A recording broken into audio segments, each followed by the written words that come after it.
ఒక సరదా మీమ్ గా మొదలైంది, ఒక సోషల్ మీడియా పోస్ట్ గా పుట్టింది. కానీ ఇప్పుడు వేల మందిని రోడ్లపైకి తీసుకొస్తుంది. ఓ ప్రెసిడెంట్ లేడు, పార్టీ రిజిస్ట్రేషన్ లేదు, స్పష్టమైన నాయకత్వం లేదు. అయినా వేల మంది దాని వెనుక ఎందుకు నడుస్తున్నారు? రోజంతా ఫోన్ చూస్తూ ఉండాలి, నిరుద్యోగిగా ఉండాలి, వ్యవస్థపై కోపం ఉండాలి. ఇవే ఒక పార్టీ అర్హతలైతే అసలు వాళ్ళు సమాజానికి చెప్పాలనుకుంటున్న మెసేజ్ ఏంటి? కేవలం ఫాలోవర్స్ ఉన్నంత మాత్రాన పార్టీ అవుతుందా? కేవలం కోపం ఉన్నంత మాత్రాన ఉద్యమం నిలబడుతుందా? కేవలం సోషల్ మీడియా ట్రెండ్ తో రాజకీయ శక్తిగా పుట్టుకొస్తుందా? సరదాగా మొదలైన ఈ పేరు ఇప్పుడు ఢిల్లీ నుంచి హైదరాబాద్ వరకు, జంతర్ మంతర్ నుంచి వీధుల వరకు వినిపిస్తోంది. అసలు ఇది కేవలం ఒక వైరల్ ట్రెండ్ మాత్రమేనా, లేక యువతలో ఉన్న అసహనం, కోపం, నిరాశకు ఒక కొత్త రూపమా? అసలు ఈ కాక్రోచ్ జనతా పార్టీ ఏంటి? ఎలా మొదలైంది? ఎందుకు ఇంతమంది దాని వైపు చూస్తున్నారు? ఇది సమాజానికి ఎలాంటి మెసేజ్ ఇస్తుంది? సమాజాన్ని ఎటువైపు తీసుకెళ్తుంది? ఇవన్నీ కూడా ఈ స్టోరీలో చూద్దాం.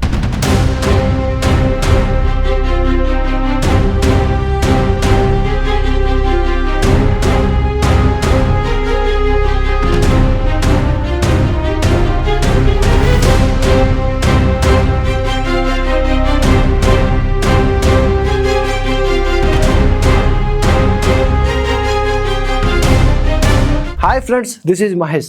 కాక్రోచ్ జనతా పార్టీలో చేరడానికి కావాల్సిన అర్హతలు 4. అందులో ముఖ్యంగా ఫస్ట్ చెప్పుకోవాల్సింది పక్కా నిరుద్యోగి, అంటే సరైన ఉపాధి లేకుండా, ఉద్యోగం లేకుండా ఉండాలి. రెండవది పరమ సోమరిపోతై ఉండాలి, శారీరకంగా సోమరితనం కలిగి ఉండాలి. మూడవది ఆన్లైన్ వినియోగం, రోజంతా మొబైల్ లేదా ఇంటర్నెట్ కు అతుక్కుపోయి ఉండాలి. 4వది ప్రశ్నించే గుణం, వ్యవస్థలపై ఉన్న ఆగ్రహాన్ని, కోపాన్ని సోషల్ మీడియాలో ప్రొఫెషనల్ పద్ధతిలో వెళ్ళగక్కే నైపుణ్యం కూడా ఉండాలి. ఇలాంటి క్వాలిటీస్ తో కాక్రోచ్ జనతా పార్టీ పెట్టి ఏం మెసేజ్ ఇవ్వదలుచుకుంటున్నారు? పైగా వీరిని నమ్ముకుని చాలా మంది రోడ్ల మీదకి వస్తున్నారు.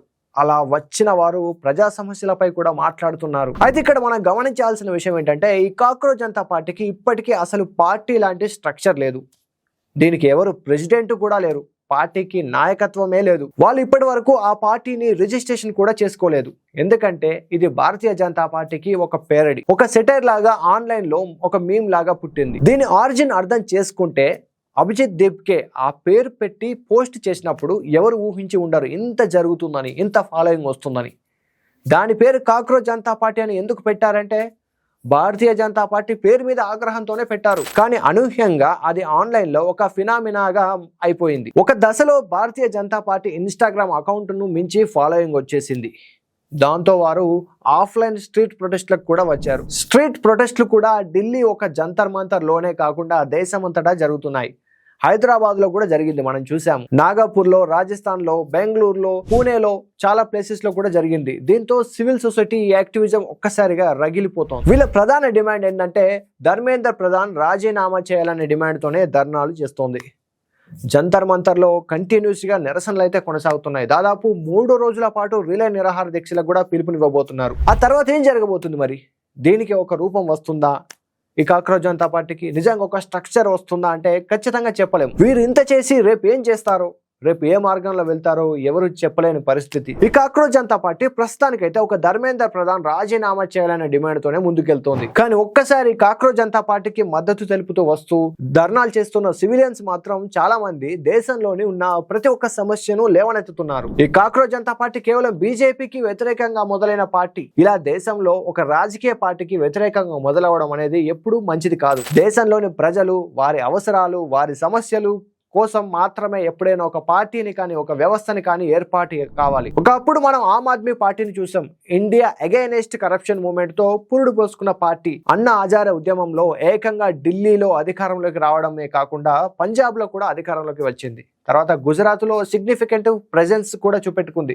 గోవాలో ఓటింగ్ శాతాన్ని పెంచుకుంది. ఆ తర్వాత ఏమైంది? కేజ్రీవాల్ స్వభావం, ఆయన పని విధానం వల్ల ఆప్ క్రైసిస్ లో ఉంది. అప్పటి వరకు ఆమ్ ఆద్మీ పార్టీ దేశంలో ఒక బ్రహ్మాండమైన వాతావరణాన్ని తేగలిగింది. ఇది ఎందుకంటే ఇది మోడర్న్ పాలిటిక్స్. ఇక్కడ ఒక అడ్వాంటేజ్ ఉంటుంది, ఏంటంటే ఐడియాస్ ని చాలా వేగంగా జనాల్లోకి తీసుకెళ్లొచ్చు. పెద్దగా ఖర్చు లేకుండా కూడా జనాల్లోకి పాపులారిటీ తెచ్చుకోవచ్చు. ఎప్పుడో 20-30 ఏళ్ల కిందటి పాలిటిక్స్ వేరు, ఇప్పుడు వేరు. ఇప్పుడు అంతా technology, social media, Instagram, Twitter, Facebook లో, యూట్యూబ్ లో ఉన్న ఈ రోజుల్లో తమ పొలిటికల్ ఐడియాస్ ని కానీ, తమ వ్యూస్ ని కానీ ఇలాంటి ఐడియాస్ ని అన్నిటిని జనాల్లోకి చాలా వేగంగా తీసుకెళ్లవచ్చు. దాని ప్రభావం కూడా ఎక్కువగా ఉంటుంది. ఆ మధ్య మనం నేపాల్లో కూడా జంజీల ప్రొటెస్ట్ చూసాం. ఇప్పుడు నేపాల్లో పరిస్థితులు చక్కబడుతున్నాయి. అందువల్ల ఇప్పుడు కాక్రోచ్ జనతా పార్టీ ఒక పొలిటికల్ మూవ్మెంట్ గా రూపాంతరం చెందుతుందని మనం ఖచ్చితంగా చెప్పలేము. ఆ పార్టీతో సంబంధాలు ఉన్న వాళ్ళే ఇప్పుడు కాక్రోచ్ జనతా పార్టీని కూడా ముందుండి నడిపిస్తున్నారు. సో ఇది ఖచ్చితంగా ఒక పెద్ద పార్టీగా, రాజకీయ పార్టీగా రూపాంతరం చెంది బీజేపీకి ఉనికికే ప్రమాదం కలిగిస్తుందని కూడా మనం అనుకోలేము. ముఖ్యంగా ఇక్కడ మనం చెప్పుకోవాల్సింది ఏంటంటే, ఒక రాజకీయ పార్టీ ఎలా ఎమర్జ్ అవుతుంది, అది ఎలా నిలదొక్కుంటుంది అనేది కాస్త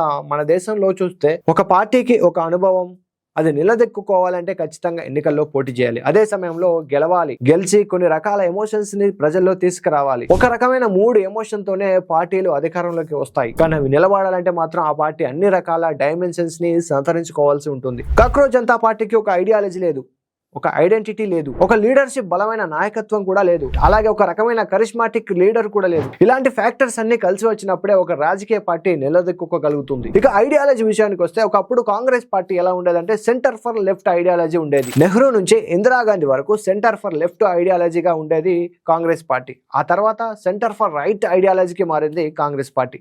రాజీవ్ గాంధీ హయాం అప్పటి నుంచి స్టార్ట్ అయ్యి మన్మోహన్ సింగ్ టైం వరకు, అక్కడ నుంచి పివి నరసింహరావు టైం వరకు కూడా ఈ పార్టీ కంప్లీట్ గా సెంటర్ ఫర్ రైట్ ఐడియాలజీకి మారిపోయింది. ఆ తర్వాత ఏమైంది, సెంటర్ ఫర్ లెఫ్ట్ లేదు, రైట్ లేదు, ఏ వింగ్ లేకుండా కాంగ్రెస్ పార్టీకి ఒక ఐడియాలజీ అనేది లేకుండా ఒక ప్రశ్నార్థకంగా మారిపోయింది.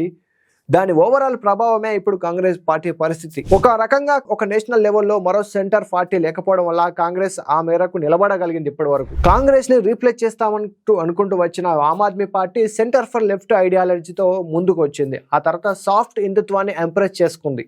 ఒక పొలిటికల్ మూవ్మెంట్ తో ముందుకు వచ్చి ఒక ఇండివిజువల్ పార్టీగా మారిపోయింది. గుడ్ గవర్నెన్స్ తో మొదలుపెట్టి లిక్కర్ స్కామ్ లాంటి కుంభకోణాల వరకు ఆరోపణలు ఎదుర్కొంది. కోర్టులో ఈ లిక్కర్ స్కామ్ కు సంబంధించి ఆరోపణలు నిలబడకపోవచ్చు, కానీ జరగాల్సిన నష్టం అయితే జరిగింది. అన్నింటికి మించి ఆమ్ ఆద్మీ పార్టీ అనేది ఒక ప్రజా ఉద్యమం రూపంలో మొదలై తర్వాత అరవింద్ కేజ్రీవాల్ అనే ఒక వ్యక్తి చుట్టూ పార్టీ నిర్మాణం అయ్యింది. దాని ఫలితమే ఇవాళ ఆమ్ ఆద్మీ పార్టీ అనుభవిస్తుంది.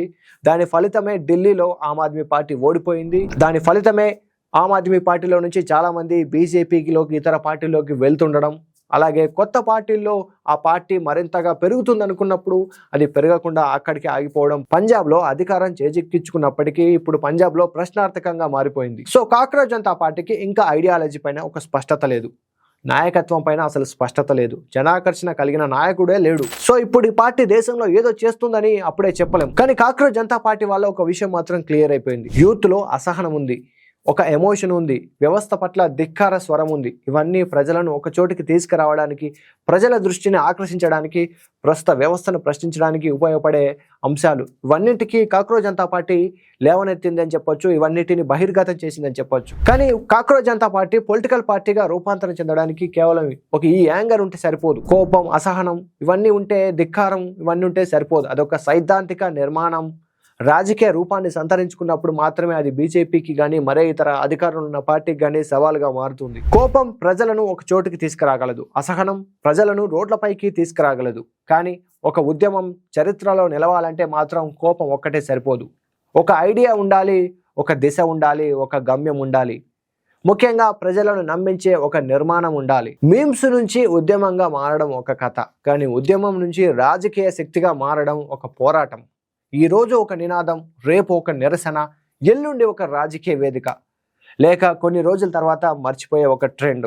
ఇదేనా కాక్రోచ్ జనతా పార్టీ అంటే? ఇక్కడే అసలు ప్రశ్న వస్తుంది. ఇది కేవలం సోషల్ మీడియా హడావిడిగా మిగిలిపోతుందా, లేక నిజంగానే దేశ రాజకీయాల్లో ఒక కొత్త అధ్యయనానికి ప్రారంభమవుతుందా? ఈ సమాధానం ఇప్పుడు ఎవరికీ తెలియదు, కాలమే సమాధానం చెప్పాలి.